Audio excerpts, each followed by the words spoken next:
मेरे स्क्रीन के साइड में चल रही तस्वीर में आपको एक लड़की दिखाई दे रही होगी। इस लड़की का नाम प्रीति है और उम्र 23 साल है। प्रीति दिखने में बहुत ही खूबसूरत है। उसके चेहरे से मासूमियत झलकती हुई नजर आ रही है। 2 महीने बाद प्रीति की शादी थी। इसकी ज़िंदगी में एक नया अध्याय जुड़ने जा रहा था। लेकिन 12 मार्च को प्रीति के साथ एक ऐसा हादसा होता है, उसके साथ एक ऐसी वारदात घटती है जिसकी कोई कल्पना भी नहीं कर सकता। पूरे परिवार में हर्षोल्लास का माहौल था। हर कोई खुशी से शादी की तैयारी में लगा हुआ था। 12 मार्च को यानी बुधवार की रात को प्रीति अपनी बहन के साथ कमरे में सोई थी। दोनों एक साथ कमरे में सोए थे। लेकिन सुबह जैसे ही अगले दिन सुबह होती है 13 मार्च को, परिवार वाले प्रीति को चाय के लिए पूछते हैं, ढूंढते हैं उसे, लेकिन प्रीति कमरे में नहीं मिलती। वो कमरे से गायब हो जाती है। उसे पूरे गांव में छाना जाता है। वो कहीं भी ऐसा सुराग नहीं मिलता जिससे प्रीति का पता चल सके। अब हर जगह अफरा तफरी मच चुकी थी। सवाल उठ रहा था कि आखिर प्रीति गई तो गई कहाँ। जांच पड़ताल के दौरान प्रीति की जो डेड बॉडी है वो पड़ोसी की घर में छत पर मिलती है। उसकी डेड बॉडी संदिग्ध अवस्था में थी। गले पर सूजन हुई थी। मुंह पर और जो पेट है वहाँ पर खरोच के निशान थे। ऐसा लग रहा था कि किसी ने उसके साथ ज़बरदस्ती की है, किसी ने उसको बहुत बुरी तरह से नोचा है।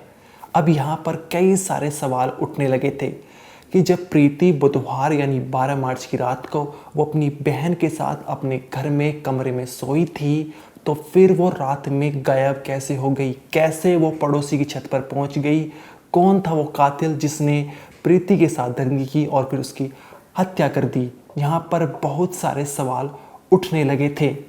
जब आप कातिल और कत्ल के पीछे की वजह जानेंगे तो आपके रोंगटे खड़े हो जाएंगे। कातिल इतना शातिर था कि वो प्रीति की हत्या करके फरार हो गया और 3 दिन तक फरारी काटता रहा, पुलिस की पकड़ से दूर रहा।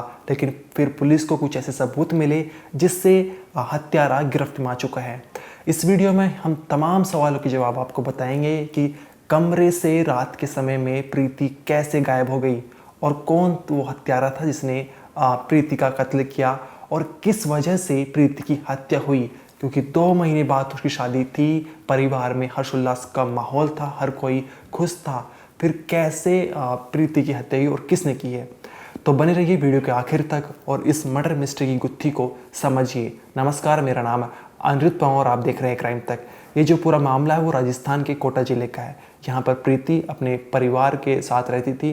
कोटा में एक गाँव है, वहाँ पर ये पूरे परिवार के साथ रहती थी।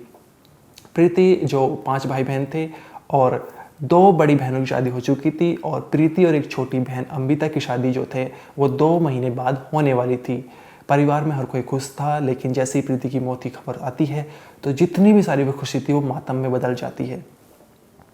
बुधवार यानी 12 मार्च को शाम को एक रोहित नाम का आदमी होता है, वो प्रीति के पड़ोस में रहता है और गाँव में उसको शैतान नाम से भी जानते हैं। रोहित जो है वो एक बच्चे के हाथ प्रीति के लिए लेटर भिजवाता था। ये जो बच्चा था वो प्रीति के घर में ही रहता था और उसके हाथों वो प्रीति के लिए लेटर भिजवाता था और उस लेटर में लिखा हुआ था कि एक आखिरी बार मिल जाओ। उसने जो जगह डिसाइड की थी वो पड़ोसी की छत पर की थी। अब आप यहाँ पर एक चीज़ समझिए, ये जैसे प्रीति का घर है और ये रोहित का घर है, इन दोनों के घर में सिर्फ एक घर का अंतर यानी एक घर जो है वो बीच में पड़ रहा था और इस घर पर रोहित ने प्रीति से मिलने का प्लान बनाया था। प्रीति रात के समय में 12 मार्च को रोहित से मिलने जाती है। लेकिन वहाँ पर कुछ ऐसा विवाद होता है दोनों के बीच में कि जो रोहित है वो प्रीति की हत्या कर देता है, उसका गला घोटकर उसे मौत के एक घाट उतार देता है और प्रीति का कत्ल करने के बाद वो मौके वारदात से फरार हो जाता है।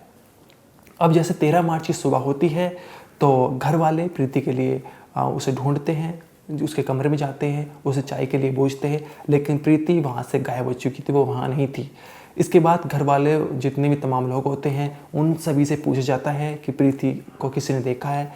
सभी ने मना कर दिया कि प्रीति ने हमने नहीं देखा है।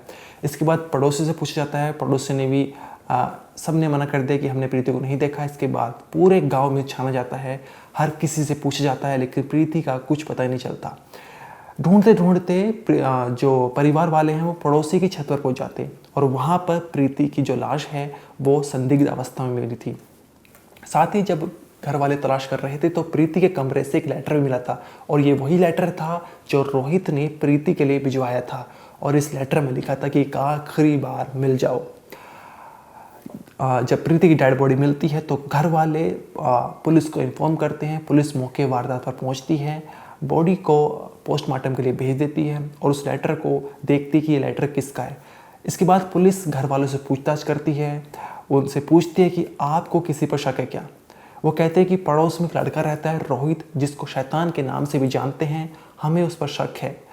इसके बाद पुलिस उस रोहित नाम के लड़के के घर पहुंचती है, लेकिन वो वहाँ से फरार हो चुका था, वो वहाँ पर नहीं था। अब दिन बीतते जा रहे थे, एक दिन बीत गया, 2 दिन बीत गए, 3 दिन बीत गया और 16 मार्च के दिन पुलिस की गिरफ्त में रोहित आया। तकनीकी माध्यम से और जांच पड़ताल के बाद रोहित पुलिस की गिरफ्त में आया। वो 3 दिन तक फरारी काट रहा था और गांव में छिपा हुआ था। सबसे बड़ी बात यह है कि गांव में छिपा होने के बावजूद तब भी वो पुलिस की गिरफ्त में नहीं आया था। पुलिस कहाँ ढीली पड़ गई, ये एक बहुत बड़ा सवाल था कि 3 दिन तक क्यों नहीं ढूंढ पा रही थी। अब पुलिस ने रोहित को गिरफ्तार कर लिया और उससे पूछताछ की गई है। पूछताछ में जो उसने कत्ल के पीछे की वजह बताई वो बहुत ही चौंकाने वाली है। रोहित ने बताया कि वो 4 साल से प्रीति के साथ रिलेशनशिप में था, लेकिन पिछले 1.5 महीने से वो उसने बात करनी बंद कर दी थी। रोहित ने कहा कि 1.5 महीने पहले प्रीति की सगाई हुई थी और जब से उसकी सगाई हुई है तब से उसने मुझे ब्लॉक कर दिया है और ना वो मुझसे मिलती है और ना ही बात करती है।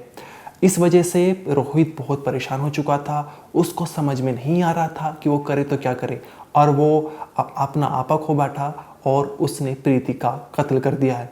उसने ही एक बच्चे के हाथ लेटर भिजवाया था प्रीति के लिए, जिसमें लिखा था कि आखिरी बार मिल जाओ, और पड़ोसी की छत पर मिलने का प्लान बनाया था। वहाँ पर दोनों के बीच में कुछ विवाद होता है, कुछ झगड़ा होता है, जिसके बाद रोहित अपना आपा खो बैठता है और वो प्रीति को गला घोंटकर मौत के घाट उतार देता है। अब ये जो है वो रोहित पुलिस की गिरफ्त में है, लेकिन यहाँ पर एक आदमी ने, एक रोहित ने, जो प्यार नाम देता है, लेकिन प्यार भी कहीं तो ये गलत है, वो प्रीति को मौत के घाट उतार देता है, क्योंकि वो उससे प्यार करता था और उसकी शादी कहीं और तय हो चुकी थी, जिसकी वजह से बहुत ज़्यादा परेशान आ चुका था। इस वीडियो में इतना ही, और आपकी जो भी राय है इस केस को लेकर वो कमेंट सेक्शन में ज़रूर बताइए। रोहित के बारे में बताइए और उस परिवार पर अब सोचिए क्या बीत रही होगी जिसने अपनी बेटी को खो दिया है, जिसके घर में अभी तक हर्षोल्लास का माहौल था, खुशी का माहौल था कि दोनों बेटी की, छोटी बेटी जो थी 2, उनकी शादी होने वाली थी 2 महीने बाद, लेकिन अब वो सारी खुशी मातम में बदल चुकी है, दुख में बदल चुकी है। अब उनके घर पर मातम छाया हुआ है। आपका इस केस में जो भी है वो कमेंट सेक्शन में जरूर बताइए। इस वीडियो में इतना ही, आप देखते रहिए क्राइम तक।